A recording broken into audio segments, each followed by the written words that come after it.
ఉంది. White colour తెల్లని paper గురించి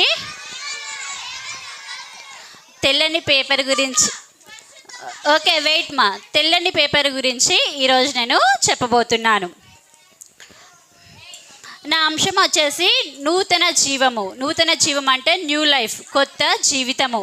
మనం మన జీవితాలు మార్చుకొని కొత్తగా ఏ విధంగా జీవించాలి అనే దాని మీద మాట్లాడుతున్నాను. మన కొరకు యేసుక్రీస్తు ప్రభువారు కల్వరి సిలువలో మరణిస్తూ వచ్చారు అని మనము విశ్వసించినప్పుడు మన పాపములు క్షమించబడతాయి. ముందుగా మనం అతన్ని ఎరగాలి, మన పాపముల కొరకు వచ్చి ఉన్నారని మనం ఎరగాలి. పాపం అంటే ఏంటి పిల్లలు? పాపం అంటే ఏంటి?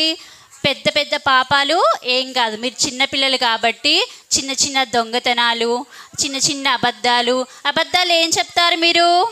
క్లాస్లో టీచరు హోంవర్క్ చేయలేదంటే మీరు ఏం చెప్తారు? మేము ఊరెళ్ళామని, ఫంక్షన్కి వెళ్ళామని, కరెంటు లేదని, పెన్సిల్ లేదని, అట్లా చిన్న చిన్న అబద్ధాలు ఆడతారు. అది కూడా పాపమే.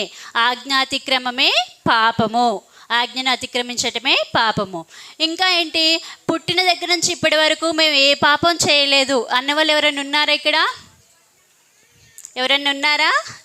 ఎవ్వరూ ఉండరు. ఒకవేళ ఉన్నా కూడా దావీదు మహారాజు ఏమంటున్నారంటే, నేను పాపంలోనే పుట్టినవాడను, పాపంలోనే నా తల్లి నన్ను గర్భంలో ధరించి ఉన్నదని దావీదు మహారాజు అంటున్నారు.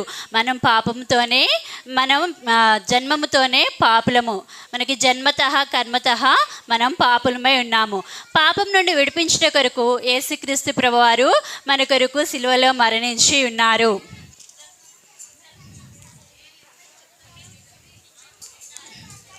పిల్లలు ఇటు చూడండి, యేసుక్రీస్తు ప్రభువారు సిలువలో మరణించున్నారు మన కొరకు.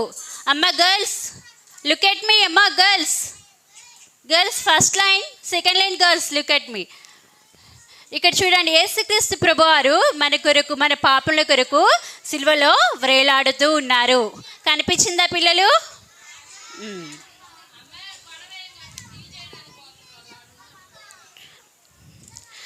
యేసు ప్రభువారు చనిపోయిన తర్వాత ఆయన శిష్యుల ఒకడైనటువంటి అరిమతయ యోసేపు పిలాతు దగ్గరికి వచ్చి యేసు ప్రభు దేహమును ఇమ్మని పిలాతును అడుగుతారు.